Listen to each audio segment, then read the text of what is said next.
भारत में अब डाइवोर्स एक ट्रेंड बनता जा रहा है और इसको लेकर एक डेटा सामने आया है जहां पर ये बताया जा रहा है कि भारत में जो युवा पीढ़ी है वो शादी से भागती हुई नज़र आ रही है और जो शादियां हो रही हैं वहां पर कुछ महीनों के भीतर ही जो डाइवोर्सेस हैं वो सामने आ रहे हैं।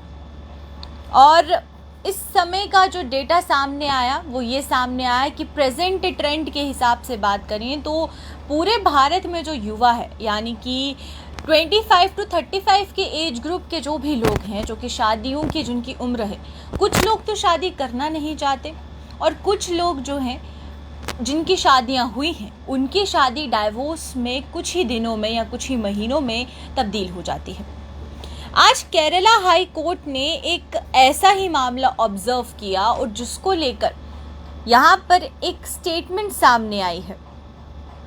क्या कुछ कारण है इसके पीछे का? क्योंकि ये जो डेटा सामने आ रहे थे कि किस तरीके से जो मैरिजेस हो रही हैं उसका टूटने का क्या कारण है, तो केरला हाई कोर्ट ने इसको लेकर एक पूरा ही तथ्य पेश किया है, यानी कि एक फैक्ट पेश किया है जहां पर यह बताया गया है कि जो प्रेजेंट ट्रेंड है वो शादियां टूटने का या फिर फ्लिम्सी ग्राउंड्स पर यानी कि वीक ग्राउंड्स पर ये जो शादियां होती हैं इसको लेकर या फिर सेल्फिश रीज़न की वजह से जो शादियां हैं वो टूट रही हैं, एक्स्ट्रा मैरिटल अफेयर्स की वजह से जो शादियां हैं वो टूट रही हैं। और साथ ही साथ ये भी देखने को मिलता है कि बहुत बार जो बच्चे हैं वो शादियों के लिए प्रिपेयर्ड नहीं होते, लेकिन सोसाइटी के प्रेशराइज होने की वजह से वो लोग शादियां करते हैं जिसकी वजह से जल्द ही उनकी जो शादियां हैं वो टूट जाती हैं। और केरला हाई कोर्ट ने ये भी बताया है कि जब कुछ यंगस्टर्स से बात की गई इसके बारे में कि आखिरकार जब सर्वे सामने आया कि भारत में ज़्यादातर लोग शादी क्यों नहीं करना चाहते, तो यंगस्टर्स ने ये चीज़ बोली है कि उन्हें ऐसा लगता है कि अगर वो शादी करेंगे तो वो एक इस तरीके से एग्रीमेंट में बन जाएंगे और ये उनके लिए अब शादी एक ईविल सा बनता जा रहा है, यानी कि एक जो डर है वो शादी का यंगस्टर्स में बनने के लिए बढ़ता जा रहा है। इसका कारण ये भी है क्योंकि जब ये बताया गया कि जिम्मेदारियां बढ़ेंगी, ऑब्लिगेशंस बढ़ेंगी, तो अनएम्प्लॉयमेंट भी एक फैक्टर सामने आया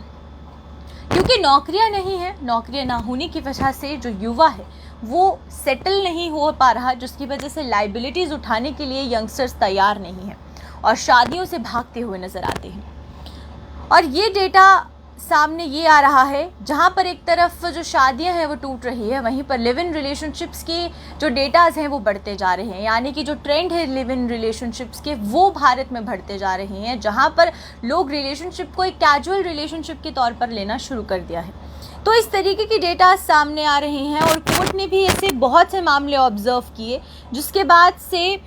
जब ये देखने को मिला कि एक डाइवोर्स फाइल किया गया जहाँ पर ये बताया गया कि एक वाइफ ने ये कहकर डाइवोर्स फाइल किया हाई कोर्ट में क्योंकि उसके और उसके हस्बैंड के बीच में जो व्यूज़ है, जो आइडियोलॉजी है वो मैच नहीं करती, और ये एक एक्सक्यूज़ रखा गया डाइवोर्स का, जिसके बाद से हाई कोर्ट ने इस प्ली को खारिज कर दिया। हाई कोर्ट ने साफ तौर पर कहा कि डाइवोर्स करने का जो रीज़न है वो ये नहीं हो सकता कि आइडियोलॉजी मैच नहीं कर रही है या फिर व्यूज़ मैच नहीं कर रहे हैं। तो उसी के बाद ये भी देखने को मिला कि बहुत से ऐसे ट्रेंड्स सामने आ रहे हैं जहाँ पर जो मैरिज ब्रेकेज है वो इंडिया में बहुत ज़्यादा बढ़ती जा रही है। और वहीं पर अब देखना ये है कि जो डेटा सामने आ रहे हैं जहाँ पर अनएम्प्लॉयमेंट का डेटा बढ़ता जा रहा है, वहीं पर ये भी डेटा सामने आ रहा है कि भारत में यंगस्टर्स अब सेटल होना नहीं चाहते हैं क्योंकि लायबिलिटीज़ और ऑब्लिगेशंस ही उन्हें रोक रही हैं। तो इस पूरे